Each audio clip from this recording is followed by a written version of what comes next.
Es la primera parte de trauma. ¿Ya? Entonces vamos a ir. Bueno, la idea de este rote es que tengan mayor facilidad de que ustedes puedan recuperar sus notas de primer parcial. Como les dije, va a ser de selección múltiple. ¿Ya? Bueno, la instrucción que se me ha dado es que el examen va a valer 80% y tienen un 20% de que lo vamos a hacer algún tipo de trabajo o de pronto algún tipo de examen, ¿ya? Pero obviamente esto va a ser en función a que yo les envíe, por ejemplo, una placa radiológica, ustedes tienen que traducirlo, ¿no? Hacer un informe, ¿ya? El hecho es de que permítanse equivocar. No quisiera que ustedes estén buscando alguien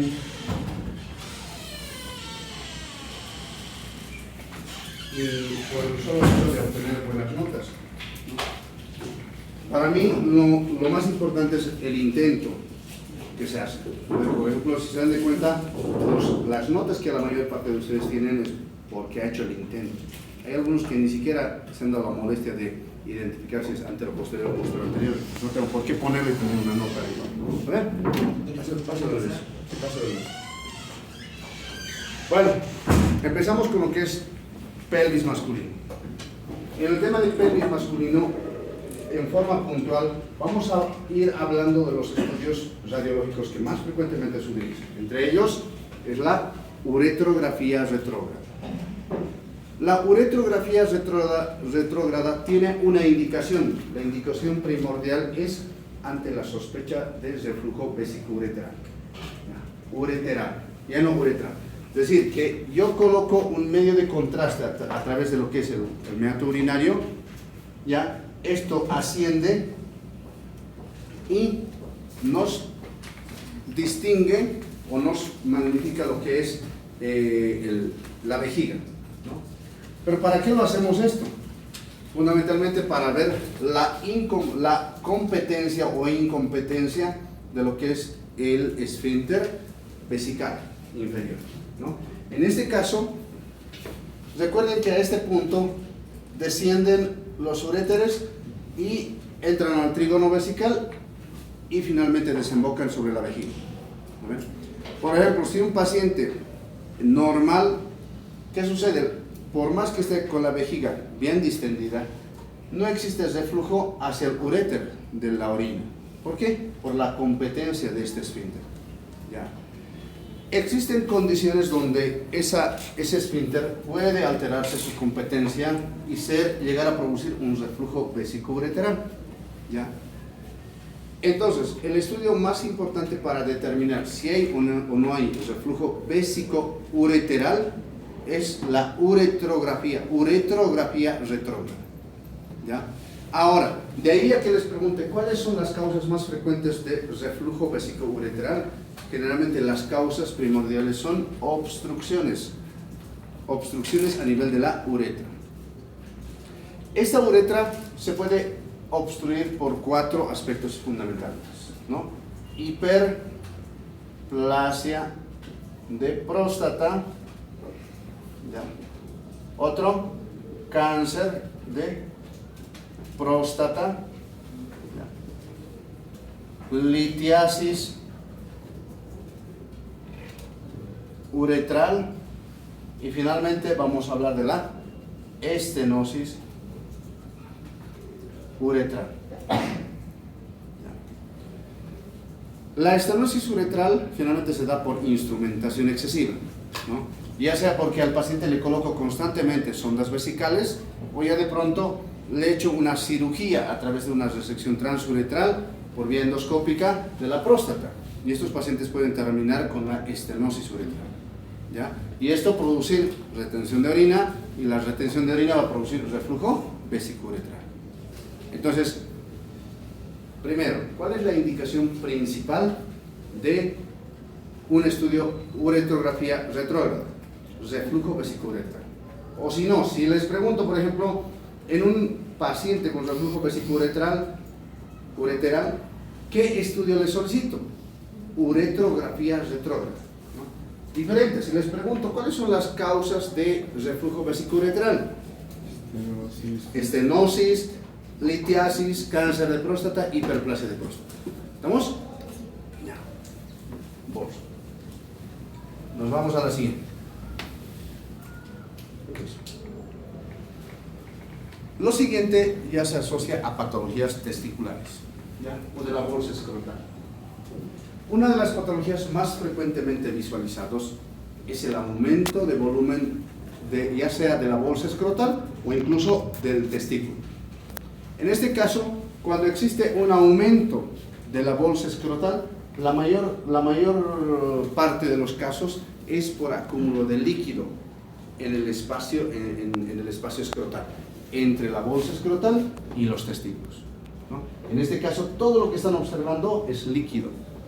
Recuerden que el líquido en ecografía se le describe como anecoico o anecogénico. En este caso se observa una imagen anecoica, ¿ya?, en el interior de la bolsa escrotal, ¿ya? ¿Cuál es el diagnóstico? Si hay líquido, se llama hidrocele. El hidrocele puede tener un origen infeccioso, como también puede llegar a tener un origen incluso congénito, pero la causa más frecuente termina siendo de origen inflamatorio, ¿ya?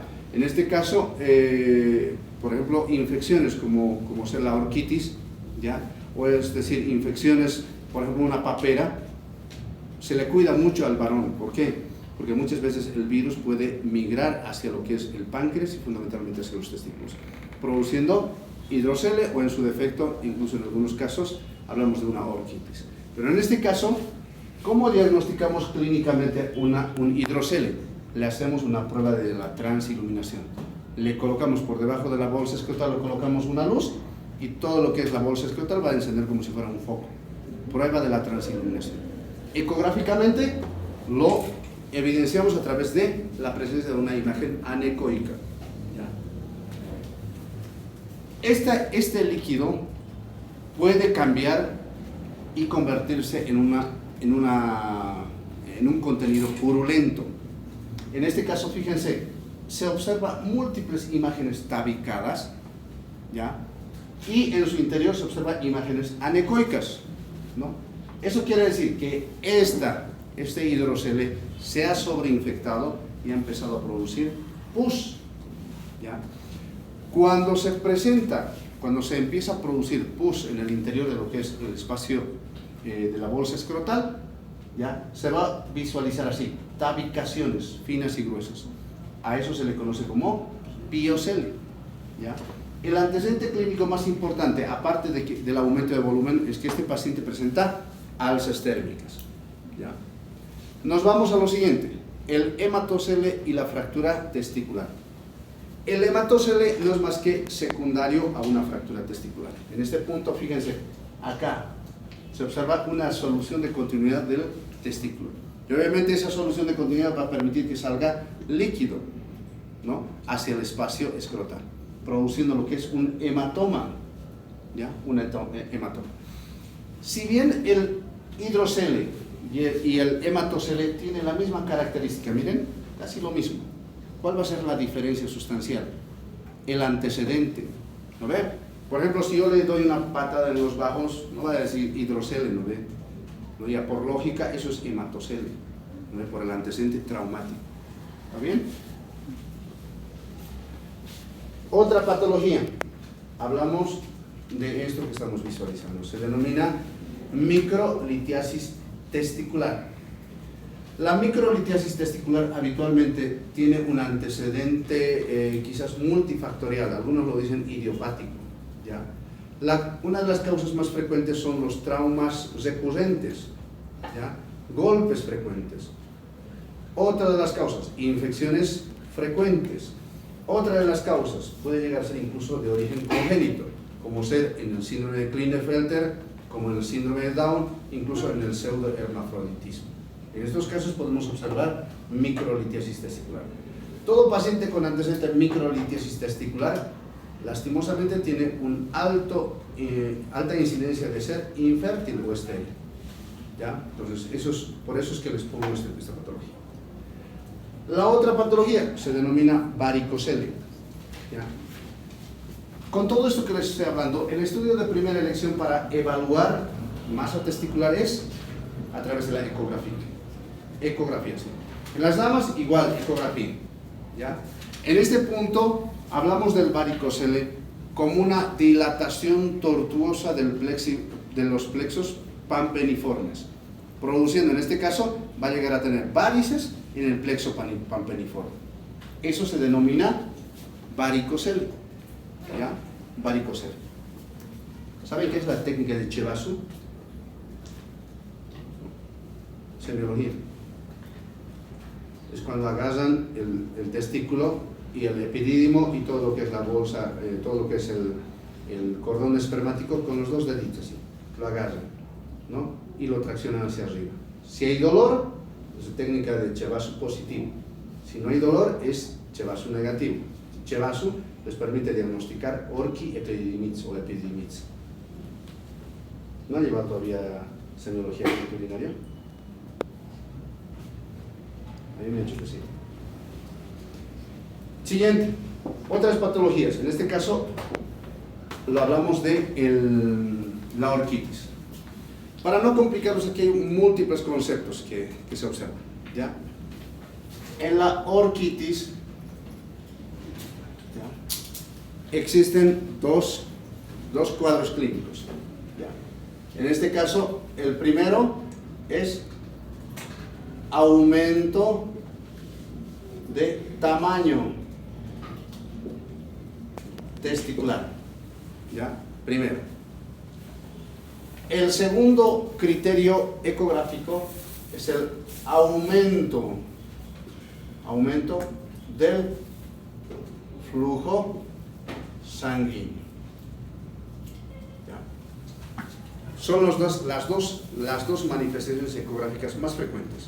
Obviamente el paciente va a llegar a tener dolor en la región inguinal, dolor en la región escrotal, ¿ya?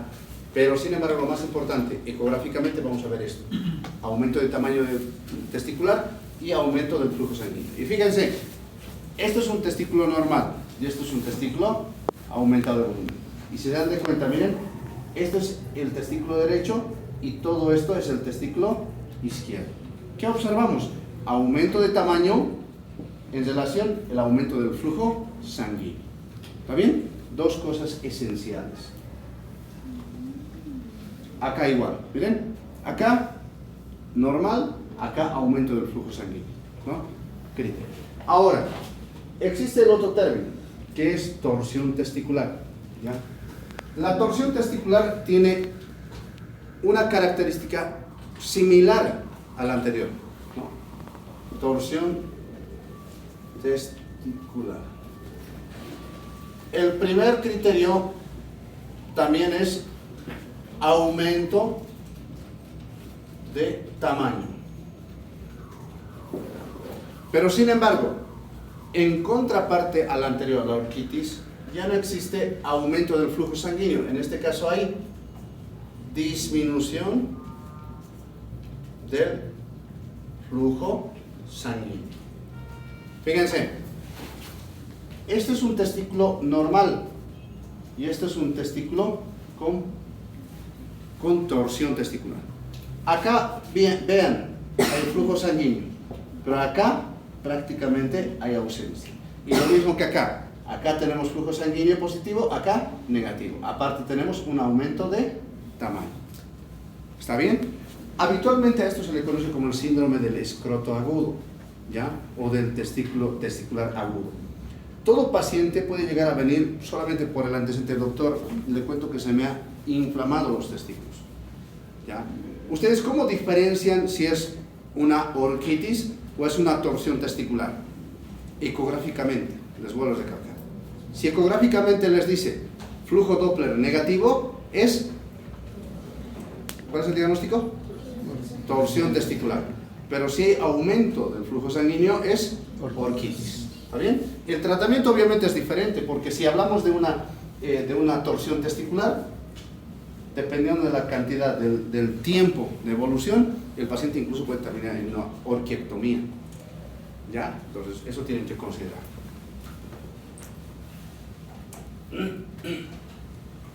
Criptorquidia. ¿Qué es criptorquidia? La falta de descenso del testículo hacia la bolsa escrotal. En este caso, el testículo debe descender antes de cumplir un año, porque después de que pase el año, lastimosamente el paciente se puede quedar estéril o infértil. ¿Ya? Entonces, por eso es importante siempre considerar esto. En este punto existen tres variantes de criptorquidias. Uno que puede llegar a ser la criptorquidia alta, o denominada escrotal alta, la criptorquidia inguinal y la criptorquidia abdominal. Estos dos puntos se puede diagnosticar a través de la ecografía, este último a través de la tomografía. ¿Ya? La criptorquidia abdominal solo se diagnostica a través de qué? Tomografía, o en su defecto incluso por resonancia. ¿Ya?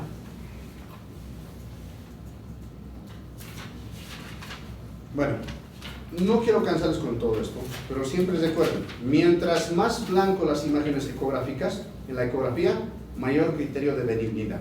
Mientras más se vuelva oscuro, mayor criterio de malignidad. En este caso sería benigno o maligno. Benigno o maligno. Benigno o maligno. Benigno o maligno. Nada más. ¿Okay? Entonces, las imágenes hipoecogénicas, tal cual estamos observando, corresponden a imágenes malignas. En este caso es un seminoma. El seminoma es un cáncer de células germinales, el más peligroso, que incluso puede hacer metástasis en menos de 2 meses y matarle al paciente en menos de 2 meses también, ¿no? Entonces, ojo, cuando diagnostican esto y ven orquiectomía, no hay solución. La vida o la fertilidad, es una de dos, ¿no? Entonces, considerar siempre eso, ¿no? La próstata. La próstata de igual forma se evalúa a través de la ecografía, fundamentalmente utilizando la ecografía transrectal en la primera elección. ¿Cuál es el estudio de primera elección de la próstata? Ecografía transrectal. Pero habitualmente nosotros hacemos transabdominal, también sirve, pero sin embargo la transrectal es más específica. En este punto quiero que recuerden y se memoricen estas zonas, que se denominan las zonas de McNeil. Las zonas de McNeil son 5. La primera, hablamos de una zona central, que está en celeste, la zona fibromuscular, la zona de transición, que son uno de los más importantes, la zona periférica y la zona periuretral. Las dos más importantes son la zona de transición y la zona periférica. En esta zona de transición es donde en un paciente empieza a crecer de manera desmesurada su próstata y llega a formar hiperplasia de próstata, hiperplasia benigna de próstata. Obviamente esta termina siendo la más peligrosa porque puede llegar a producir fácilmente una obstrucción de vías urinarias, produciendo un globo vesical y esto produciendo reflujo vesico-ureteral. ¿Lo ven? En segunda importancia es ya la zona periférica. En este punto, en la zona periférica, ya estamos visualizando que esta zona es donde se va a llegar a formar la mayor parte de las lesiones neoplásicas, el cáncer.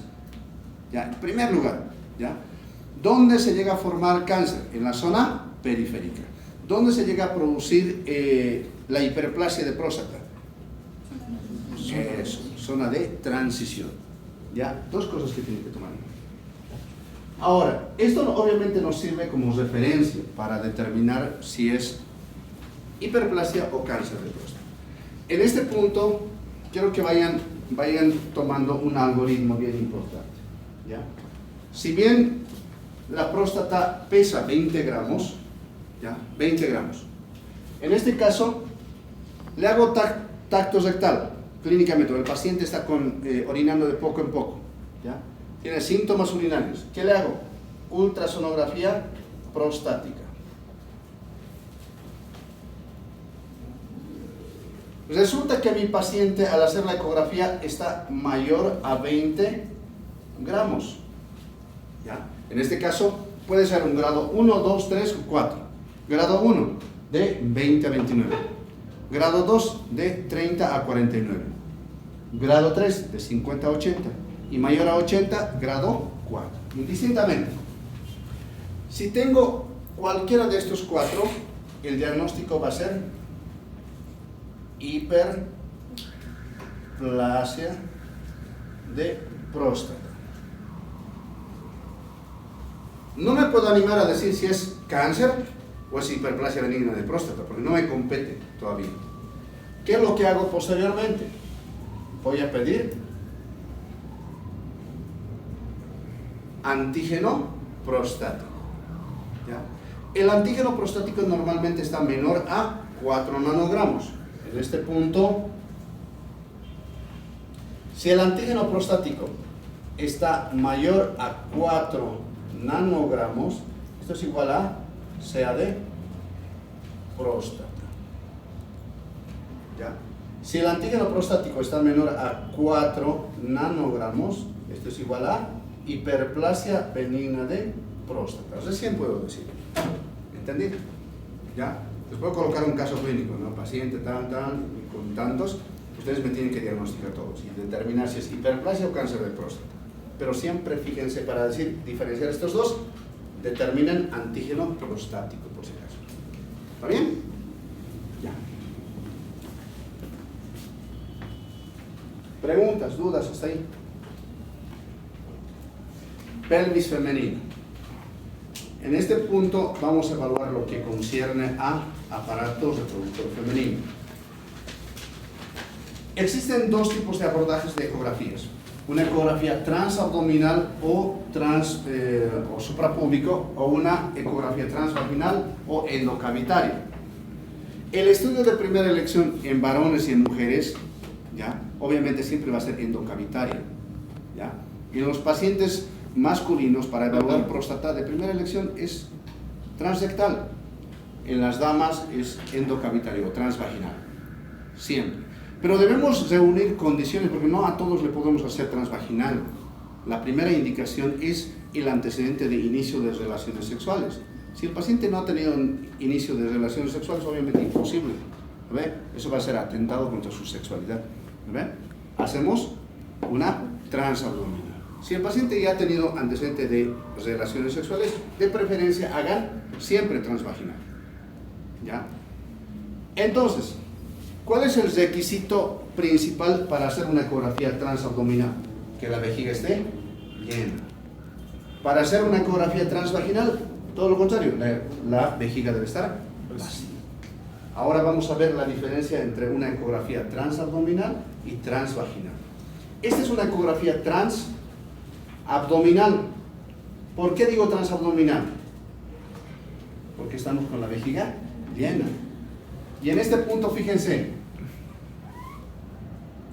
esto es el útero. Cuello uterino, ahí está. El endometrio y el miometrio. ¿Listo?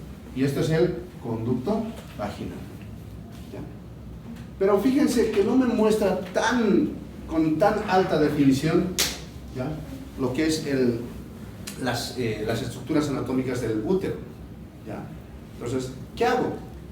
Debo hacer siempre una ecografía transvaginal. Miren, ¿cómo se visualiza? Esta es una ecografía transvaginal y esta es una ecografía transabdominal. Independientemente de estos dos, recuerden que la ecografía siempre se debe hacer en un corte longitudinal y en un corte transversal. Los cortes longitudinales, ya sea transvaginal o transabdominal, tiene como por objetivo el corte longitudinal evaluar el útero en toda su integridad. Fondo uterino, cuerpo uterino y cervix uterino. ¿Ya? El corte longitudinal. Sin embargo, el corte transversal me permite distinguir entre miometrio y el endometrio. Corte transversal. Y a su vez me va a permitir observar estas dos estructuras, que son los ovarios. En condiciones normales no se visualiza para nada, no se visualiza trompas, salvo patología. En este caso, la enfermedad pélvica inflamatoria sí se observa. ¿Ya?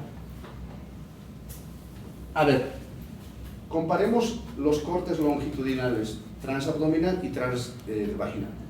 Miren, ¿cómo se visualiza incluso la diferencia entre el endometrio y el miometrio? Los bordes, el cuello uterino, fíjense, está bien delimitada. A diferencia, en una transabdominal no tiene esa misma resolución. Ahora, diferencienme aquí, acá entre endometrio y miometrio. ¿Puedo diferenciar? Creo que no. Acá. Esta zona blanca, miren, es el endometrio. Todo esto es el útero, ¿no? Obviamente, todo esto es el miometrio y esto es el endometrio. Mucho mejor, ¿verdad? Ahí está. Vean el corte transversal del transabdominal. Difícil de identificar. Transvaginal, mucho mejor. Vean los anexos. Miren el ovario. Y vean el ovario sacado a través de la vía transvaginal. Identifico incluso hasta lo mínimo. Puedo identificar incluso hasta los cuerpos lúteos. Puedo identificar incluso hasta los folículos primordiales, incluyendo hasta el folículo predominante. ¿Ya? Por eso es que la ecografía transvaginal es de primera elección. ¿Está bien? Lo único que no se va a ver en una ecografía transvaginal o transabdominal, no se visualiza, por ejemplo, no se visualiza trompas uterinas. Ojo, anoten eso. Solo en un paciente con antecedente de enfermedad pélvica inflamatoria, ahí sí se observa. La primera indicación para hacer ecografía transvaginal o transabdominal es hacer el seguimiento de los famosos dispositivos intrauterinos, los DIUs, de cobra. Ahí está. A ver. Como una medida de anticoncepción, se utilizan los DIUs justamente para eso, para usarlo como anticonceptivo, ¿no? Habitualmente la localización debe estar paralelo a lo que es el endometrio y fundamentalmente desde la punta, desde la zona de la T hasta el fondo uterino debe medir mayor a 2 centímetros. Eso es lo normal. Cuando esta está menor a 2 centímetros, ya es un DIU que va a ir a incrustarse. Y esto va a llegar a producir trastornos menstruales, incluso dolor intenso a nivel pélvico. Existen 3 términos que deben tomar en cuenta para diagnosticar. Si está normal, ¿ya? O en su defecto es un DIU mal posicionado. Mal posicionado, ¿qué significa? Que en vez de estar así recta, esta se ha vuelto a acomodar en otra dirección. Tal cual observan acá. ¿Miren? ¿Ya? Un DIU, o como esto, miren, mal posicionado. Un DIU mal posicionado puede repercutir y puede producirse esto, miren, esto es el endometrio, pero sin embargo el DIU ha penetrado hacia miometrio, ¿no? Entonces cuando penetra hacia miometrio se denomina un DIU migrado, ¿ya? Migrado o que va penetrando el músculo, el miometrio. En algún momento le van a hacer ecografía y va a aparecer esto, así. ¿Alguien observa el dispositivo? Chacatao, no hay. A eso se denomina DIU translocado. Eso quiere decir que el dispositivo ha traspasado lo que es el miometrio, la serosa peritoneal, y se ha ido hacia la cavidad abdominal. La única forma de diagnosticar eso es a través de una radiografía. En este caso, por ejemplo, esta es una radiografía de un paciente con DIU translocado. Esta es su ecografía. No aparece en el útero. Le sacamos la radiografía, ahí está el DIU. Entonces, si el DIU no está en el útero, pero sí se observa en la radiografía, ¿qué significa? Que es un DIU translocado. ¿Está bien?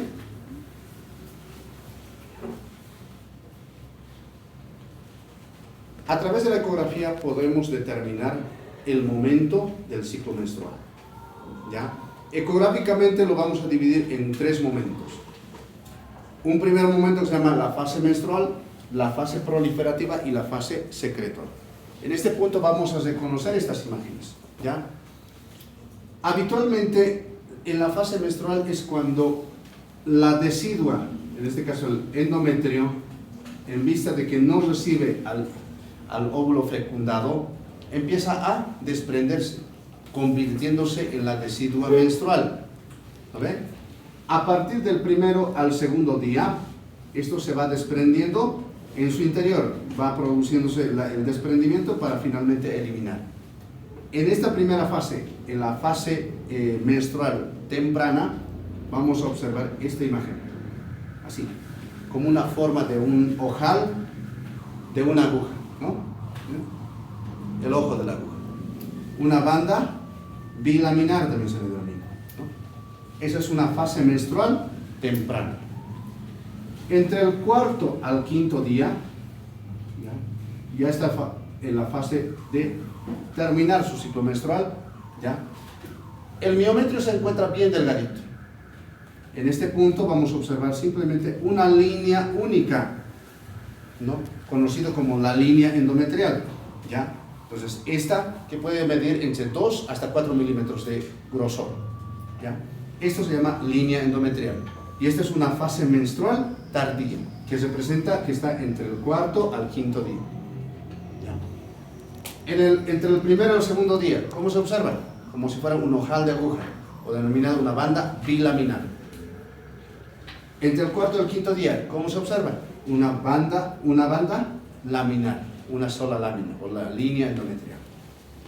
Posteriormente, esto vuelve a proliferar, se empieza a rellenar, empieza a crecer lo que es el endometrio. Y es ahí donde vamos a ir observando esta imagen bien característica, ¿ya? Conocido como la banda trilaminar, ¿ya? ¿Se observan las tres bandas? ¿Lo ves?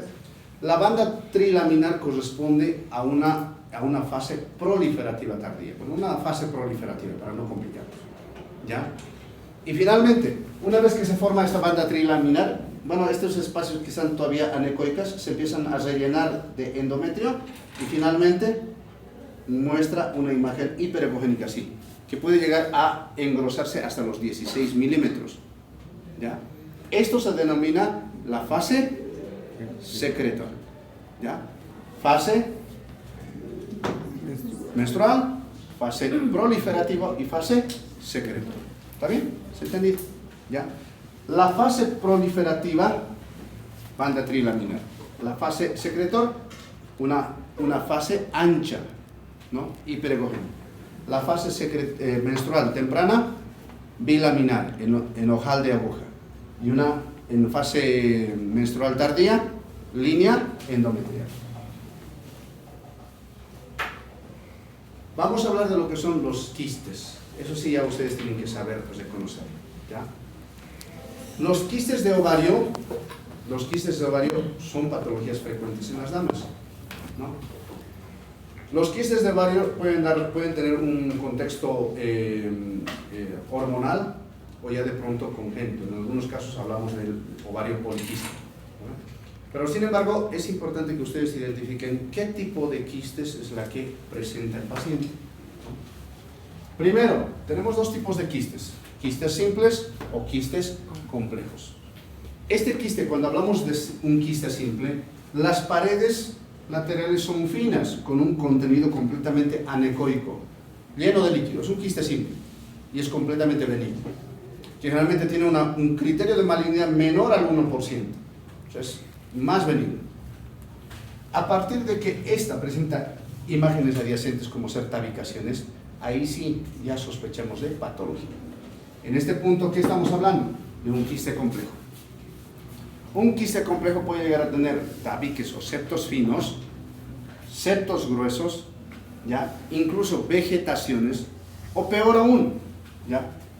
Esa vegetación puede llegar a tener flujo sanguíneo positivo, ¿ya?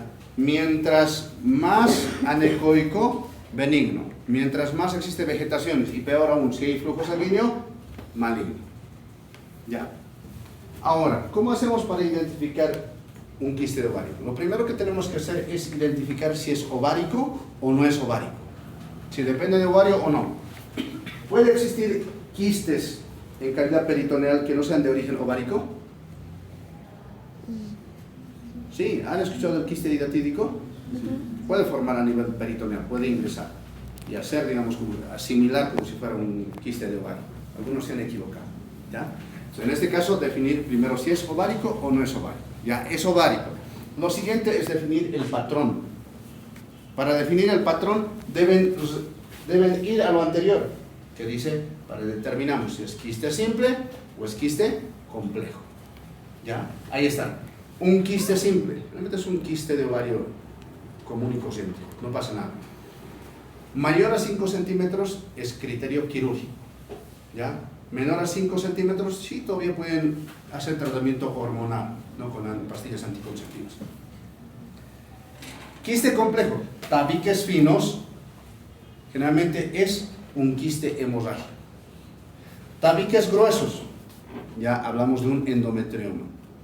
Con presencia de vegetaciones, ya hablamos de un teratoma quístico inmaduro.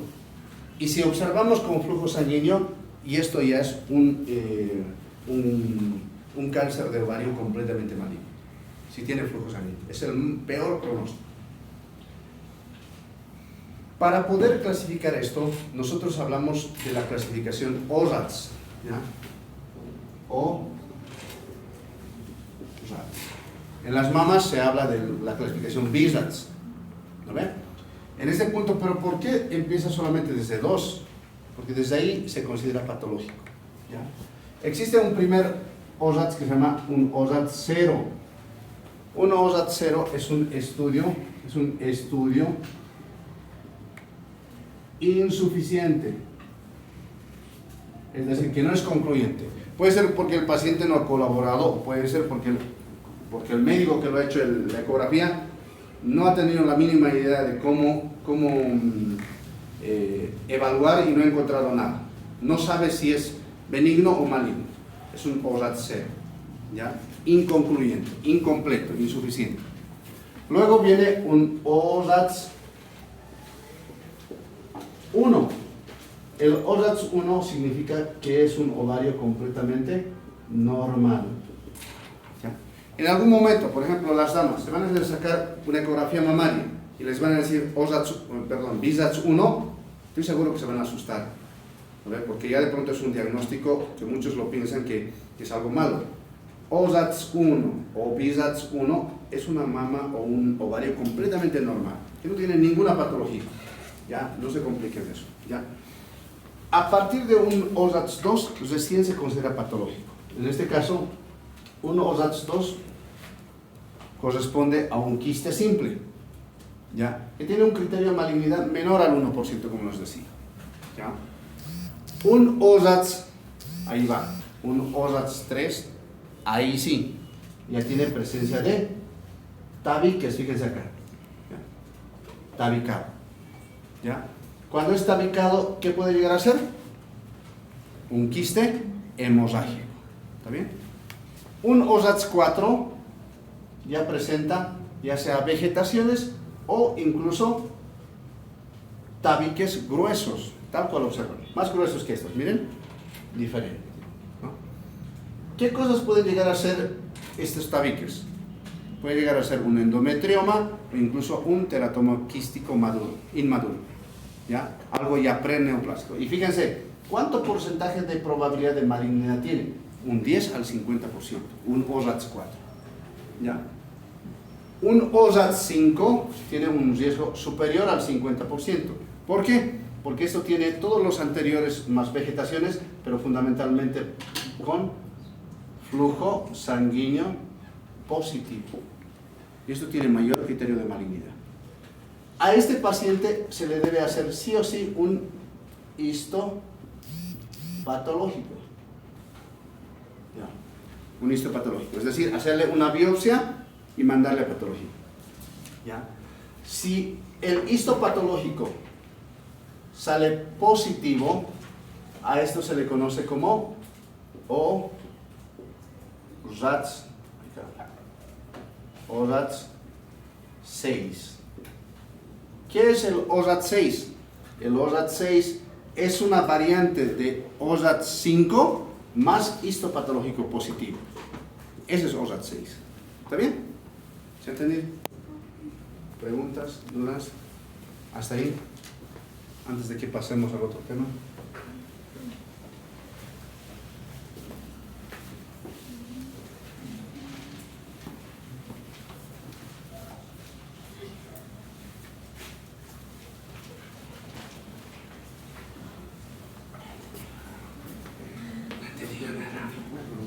¿Cuál es la diferencia entre un DIU mal posicionado y un DIU migrado?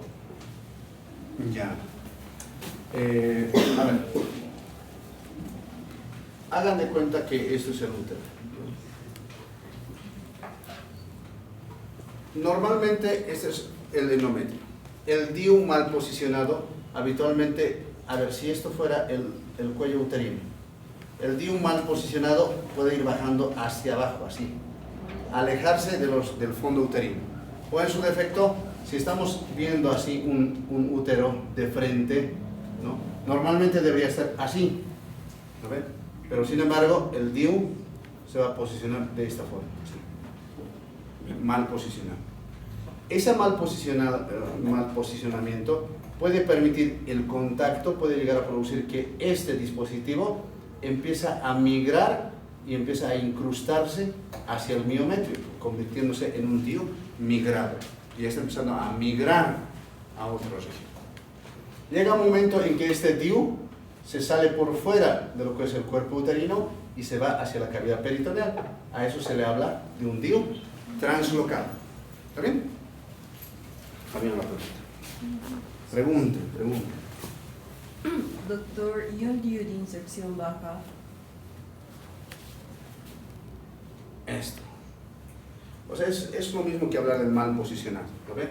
Generalmente esto, como les dije, debería estar aproximadamente a 2 centímetros del fondo uterino. ¿Lo ven? Menor a esto, ya hablamos de una inserción baja o de un DIU mal posicionado.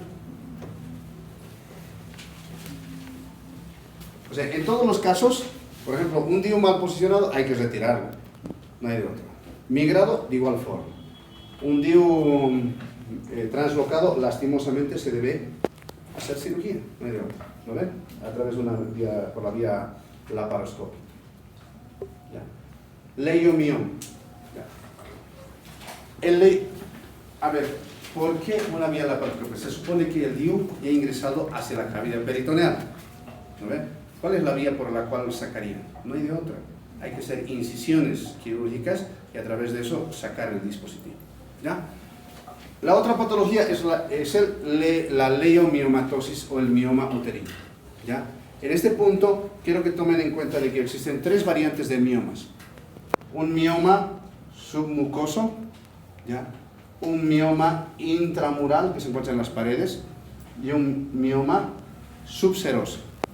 ¿Ya? Son las 3 variantes de miomatosis.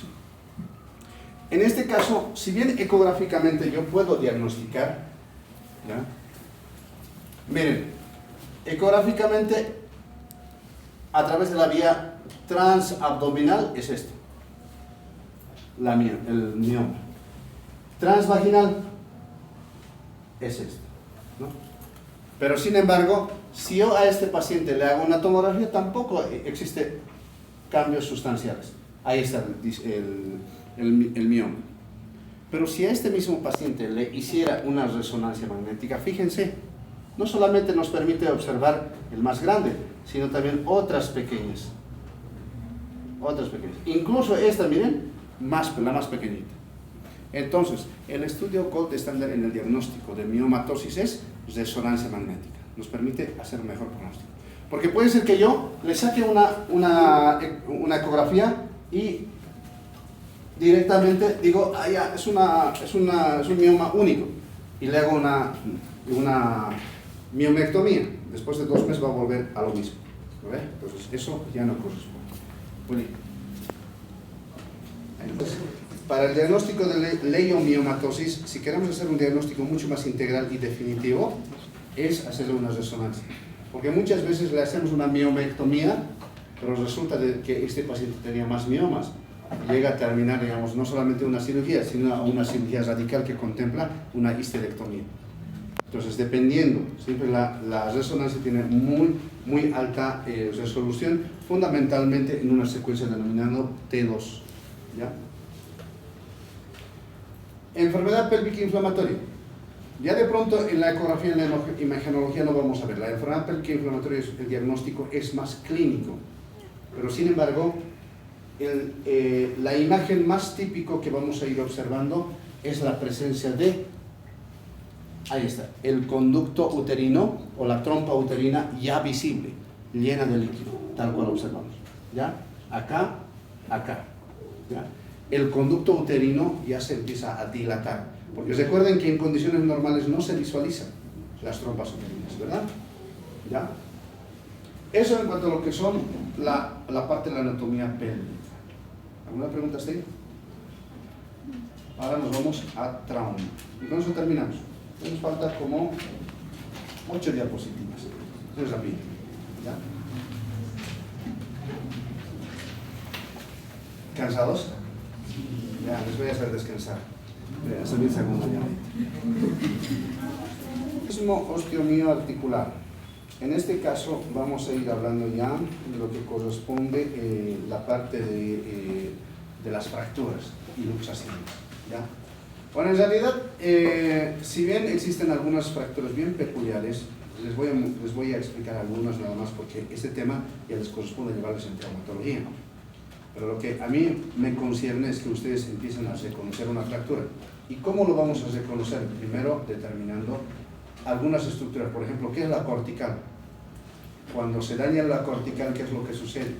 ¿Qué es luxación y qué es subluxación o qué es fractura? Y vamos a ir hablando de eso.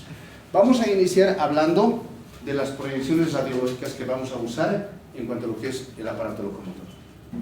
Por ejemplo, si alguien viene cojeando, doctor, estaba caminando y me he torcido el tobillo, ¿qué proyección le van a pedir? Tenemos que partir desde ahí. Nosotros como médicos primero le pedimos radiografía antero-posterior y lateral de tobillo derecho. Debemos empezar a combinarlo. ¿Vale? Porque no solamente es radiografía de tobillo, no. El radiólogo les va a hacer mil maravillas o 1000 estragos que ustedes no van a saber qué hacer, ¿no? Y van a llegar a una conclusión diagnóstica errónea. ¿Cuáles son las proyecciones más frecuentes? La antero-posterior, que se toma de adelante hacia atrás, ¿ya? Una antero-posterior, en este caso la lateral, ¿ya? Y la proyección oblicua. Son las 3 proyecciones más frecuentes. Ahora, ¿cómo usamos estas 3 proyecciones? Vamos a ir usándolo combinando, ¿no? En este caso vamos a aplicar, por ejemplo, ¿cuáles son los segmentos que tenemos para hacer radiografía? Hombros, izquierdo y derecho. Brazo, codo, antebrazo, muñeca y mano. En el pie, en las extremidades inferiores, cadera, una sola, cadera, muslo, rodilla, pierna, tobillo y pie. Esa es la secuencia, ¿ya? Entre todo esto, ahí está, todos los segmentos, ¿no? Extremidades escapulares, extremidades pélvicas, ¿no? Que también se puede nombrar así, extremidad superior o inferior. En este caso, vamos a combinar esto. Quiero que utilicen esta hasta que se acostumbren, ¿no? Por ejemplo, a ver, yo les pido, háganme una radiografía de mano derecha. ¿Cómo van a pedir su solicitud? Voy a pedir una radiografía. ¿Dónde está manos? Aquí está. Radiografía antero-posterior y oblicua de mano derecha. Ahora, yo voy a pedir de muñeca. Ya, muñeca izquierda. Radiografía antero-posterior y lateral de muñeca izquierda. Esa es la forma como tienen que hacer la solicitud, combinando. Acá está una tabla ya de pronto que ustedes tienen que aplicarlo y solamente ejercitarlo eso constantemente. ¿Ve? Doctor, estaba caminando, me he tropezado y me he caído, me he golpeado el hombro. ¿Qué es radiografía? ¿Qué hombro es? Derecho. ¿Qué radiografía le van a pedir? Posterior derecho. Radiografía antero-posterior de hombro derecho. ¿Ve? Combinen eso. ¿Está bien? Entonces facilito, ¿no? No es tan complejo. Partimos, pero principalmente de la solicitud. ¿Ya? Ahora, fíjense, a nivel de los hombros solamente pedimos antero-posterior. Solo antero-posterior.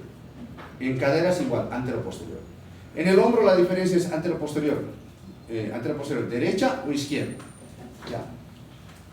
En el hombro puede existir 3 tipos de lesiones frecuentes. Uno es la fractura a nivel del tercio medio de la clavícula. La segunda lesión es la luxación acromioclavicular, que clínicamente se diagnostica a través del signo de la tecla. El tercero es esto, el famoso signo de la charretera. Se observa acá el signo de la charretera, miren. Ya. ¿Es característico de qué? Luxación de hombro o glenohumeral. En este caso, miren, esta es la cavidad glenoidea y esto es el húmero. Esto es una luxación glenohumeral, ¿no?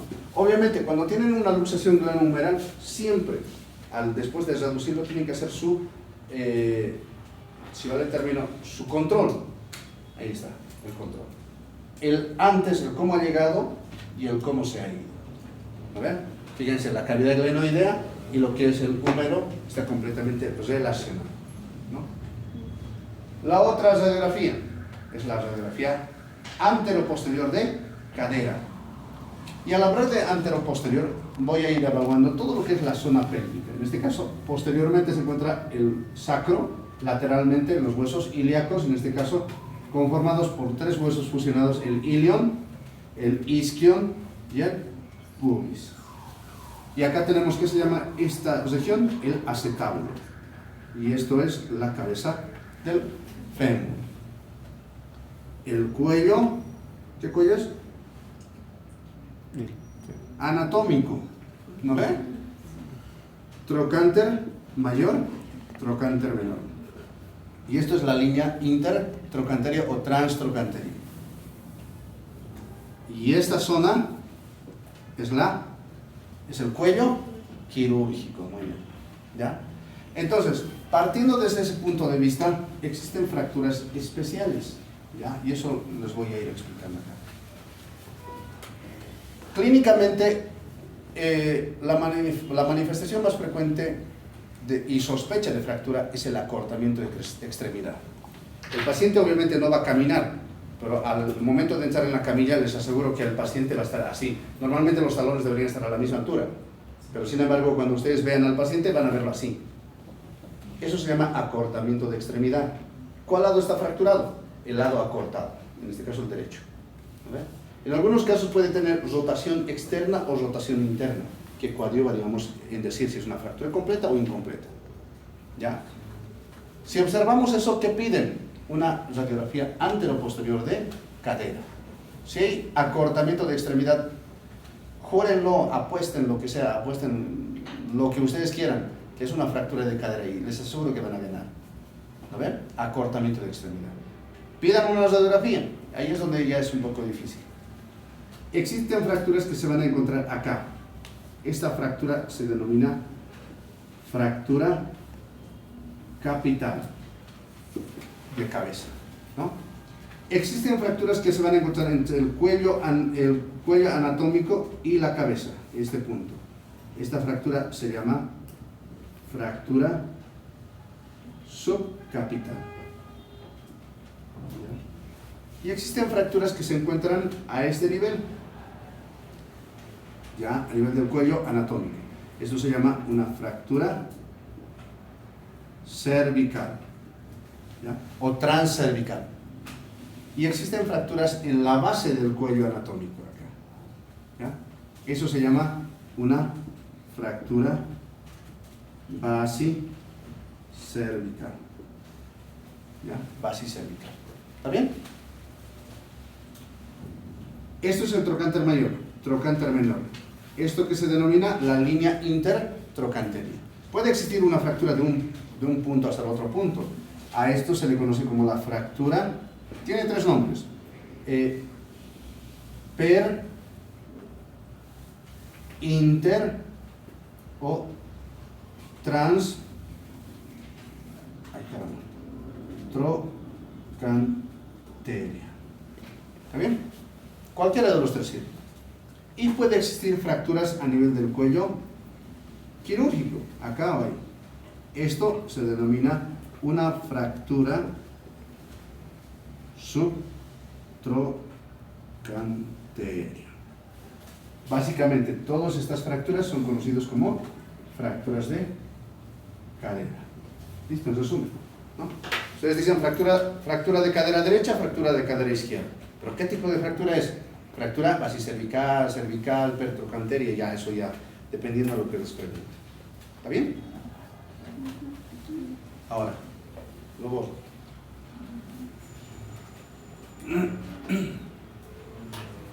Vamos a ver.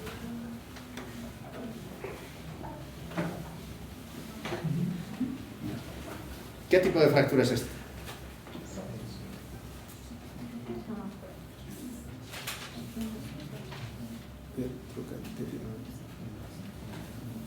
Este es el trocánter mayor y menor, ¿no? Normal. Subtrocánter. Subtrocánter.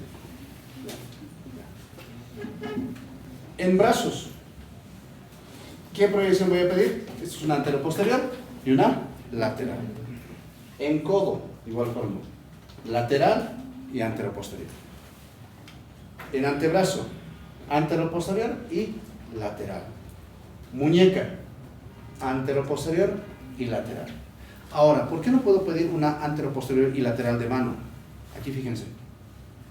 Esto es una anteroposterior y esto es una lateral de mano. ¿Por qué no puedo pedir?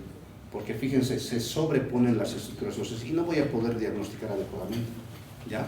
Por eso siempre se pide oblicua, de manos y pies. ¿Ya?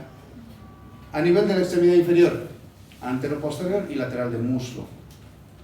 Anteroposterior y lateral de rodilla. Anteroposterior y lateral de pierna. Anteroposterior y lateral de tobillo. En este caso, de pie, fíjense. Igual se sobrepone, incluso las cuñas. Por eso es importante, en manos y pies se hace anteroposterior y oblicua. ¿Ya? Fíjense esta fractura. Acá no se observa muy bien, pero acá sí se observa mejor. ¿Lo ven? Anteroposterior y oblicua. Y acá, fíjense, cómo se observan lo que son los metatarsos y los huesos del tarso. Todas las cuñas. Cosa que en las anteriores, miren, acá, ni es ahí, no sé dónde, qué es ahí. ¿No es? Muy complicado. Entonces, siempre en manos y en pies, pidan anteroposterior y oblicua. Obligatorio. ¿Ya? Terminamos, va a ser más rápido. Existen 4 pasos que deben optar para reconocer una fractura. ¿Ya? Antes de eso, quiero que entiendan qué es fractura, una solución de continuidad de un hueso óseo. ¿Qué es luxación y qué es subluxación? Luxación y subluxación hacen referencia a la articulación. Luxación es esto, una solución de continuidad completa. Subluxación es esta, que sale parcialmente, ¿no? En este caso, ¿esto es luxación o subluxación? ¿Y esto? Luxación. ¿Seguros? Acá, a ver, miren, esta es la cavidad glenoidea y esta es la cabeza del húmero. Acá, esta es la cabeza, la cavidad glenoidea, esto es el... Entonces, esta es una luxación, esta es una subluxación. ¿No ven? Listo. Para entender lo que son las fracturas debemos conocer estos términos. ¿Ya?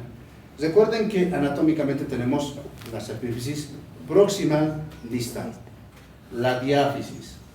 La diáfisis por concepto anatómico deben dividir siempre en 3: tercio superior, tercio medio y tercio inferior. ¿Lo ven? Entre la unión de la epífisis y la diáfisis, ¿qué se encuentra? La metáfisis o los cartílagos de crecimiento. ¿Lo ven? Listo. Ahora, ¿cómo reconozco una fractura? Porque en realidad, si ustedes se fijan, ¿ya? Todo hueso tiene 2 estructuras histológicas: el tejido óseo esponjoso y el tejido óseo compacto. Así, tal cual. ¿Ya? Entonces, cuando nosotros observamos este tipo de imágenes, ¿ya? Deben enfocarse en el tejido óseo compacto, que en radiología se observa es esta imagen blanquecina de doble riel, tal cual observa. ¿Ya? Ese es el tejido óseo compacto, pero en radiología lo conocemos como la cortical. ¿Ya? La cortical es más gruesa a nivel de lo que es la diáfisis y termina siendo más delgada en las epífisis. ¿Ya? En este punto, fíjense, bien delgadito, ¿no? Delgadito, sumamente delgado. Entonces, a partir de esto, yo debo recordarme que la cortical generalmente siempre es radio opaca, completa, sin ningún tipo de opacidades. Asumiendo que este es un color negro, ¿qué pasaría si observa así una imagen, una línea negra? Ya es fractura. Habitualmente nosotros lo conocemos como fisura, pero es una fractura incompleta. no es lo mismo que sucediera esto o que en su defecto ocurra esto. En cualquier situación, las tres son consideradas fracturas, ¿ya? Pero ¿cuál es el aspecto fundamental? Es la presencia de una radiolucidez, ¿ya?, a nivel de la cortical. Eso ya se considera fractura. ¿Está bien? Ahora veamos. El primer punto para determinar, para encontrar una fractura, es ver dónde se encuentra esta radiolucidez. Primero, determinamos siempre el punto anatómico. Fíjense acá, miren, es radiolúcido, ¿no ven? Esta es una fractura y esta es otra fractura. Ahora, lo primero vamos a determinar dónde se encuentra esa fractura. Primero vemos qué hueso es. ¿Qué hueso está fracturado?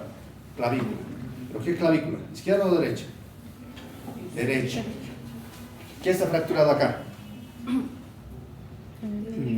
¿Tibia derecha o izquierda? Recuerden que el peroné siempre está hacia afuera. Por lo tanto, esto es derecho. ¿No ven? Punto anatómico.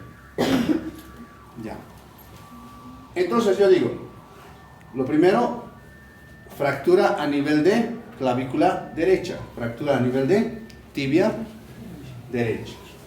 Lo siguiente que voy a determinar es qué parte de ese hueso, porque recuerden que hemos hablado que la diáfisis debo desintegrar en tres, ¿no? Acá observo una fractura a nivel de tercio inferior de tibia derecha. Y acá observo una fractura a nivel del tercio medio de clavícula derecha. Estoy empezando a localizar y a describir una fractura. Siguiente paso es determinar el tipo de fractura. Determinar si es completa o es incompleta. En este punto, fíjense, cuando hablamos de una fractura incompleta, hablamos de que esta solamente compromete una cortical y la otra cortical está completamente íntegra. ¿Y cuando digo que es fractura completa? Cuando compromete ambas corticales. Una variante entre los dos se habla de la fractura en tallo verde. En este caso, lo único que ocurre en el hueso es esto, ¿no? Se va doblando, como si fuera una rama verde, lo rompen, lo quieren romper, y solamente se dobla, pero en ningún momento se rompa lo que es su tallo exterior. Lo mismo sucede, y esto ocurre en los niños. ¿Por qué digo que esto es un tallo verde? Porque aparte estamos visualizando acá los cartílagos de crecimiento, ¿no? Fractura incompleta, fractura completa, ¿ya? Siguiente concepto, hablamos de el alineamiento. No es lo mismo que la fractura esté completamente alineado o que esa fractura se encuentre así, ¿no ven? Completamente desplazada. De acuerdo a la alineación podemos hablar de que esta fractura está alineada o no desplazada, ¿ya? O de pronto es una fractura desplazada, ¿ya? Las fracturas desplazadas pueden tener variantes. En este caso, miren, esto es una fractura desplazada. ¿Pero con qué? Con sobreposición o cabalgamiento, ¿ya? En algunos casos esa fractura puede ocurrir así y angularse. Y esto es una fractura desplazada con angulación o angulada directamente, ¿ya? O en el peor de los casos, producto de que ha saltado de 5 pisos, va a existir una fractura por compresión o aplastamiento. Y eso ocurre generalmente en las vértebras, ¿ya? La dirección de la fractura interesa, sí.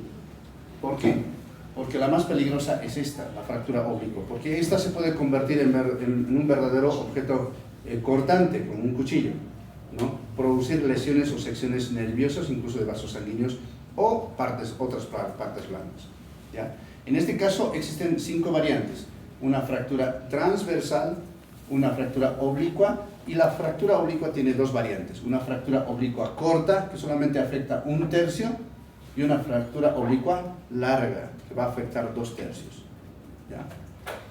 La tercera variante es una fractura conocida como la fractura esfiroidea. Y esto ocurre porque a veces juegan en torsionarse, o bien están caminando y de pronto meten el pie y el cuerpo gira y torsiona, y ocasiona esto, ¿no ven? Y la fractura va a asemejarse como si fuera una espiral alrededor, ¿ya? Y eso generalmente se da por torsión. La cuarta es una fractura en alas de mariposa, y fíjense, esto parece realmente una ala de mariposa, ¿ya? fractura en tercer fragmento. ¿Ya? Y finalmente, la fractura conminuta o la fractura multifragmentaria. Para decir conminuta o multifragmentaria, tiene que existir más de tres fragmentos libres. Con ustedes, ¿qué tipo de fractura es? Transversal. ¿Qué tipo de fractura es? Oblicuo. ¿Fractura? Escuroidea. ¿Fractura? En alas de En mariposa. alas de mariposa. ¿Y fractura? Conminuta. Conminuta. ¿Está bien? ¿Listo? Ahora, juntando todo esto, fíjense, vamos a describir esta fractura. ¿Ya? Punto anatómico, tibia izquierda, tercio inferior. Tipo de fractura completa. Alineamiento, no desplazado. ¿Estamos de acuerdo, señores? Dirección, oblicua. Yo acomodo este diagnóstico y digo, es una fractura completa no desplazada de trayectoria oblicua a nivel de tercio inferior de tibia izquierda. O bien puedo ordenar de otra forma, fractura completa en tercio inferior de tibia izquierda no desplazada de trayectoria oblicua. ¿Para qué me sirve esta descripción? Porque si estoy hablando de una fractura oblicua desplazada, ¿ya? Este paciente debe ingresar urgente a quirófano para sujetar, para estabilizar la fractura. Porque si sigue con esa fractura, el paciente puede llegar a producir diástasis o sección de partes blandas y complicarse y perder la pierna. A ver, una fractura estable, por ejemplo de clavícula, está estable, alineado, suficiente. Al niño o a la persona le colocan una venda en 8 de guarismos, puede estar caminando así e incluso consolidar ahí sin necesidad de quirófano. Entonces son condicionantes que les va a permitir hacer el pronóstico, incluso el diagnóstico y además la conducta. ¿Muy bien? Con eso finalizamos, chicos. ¿Ya? Les llamo la lista y a medida que les vaya llamando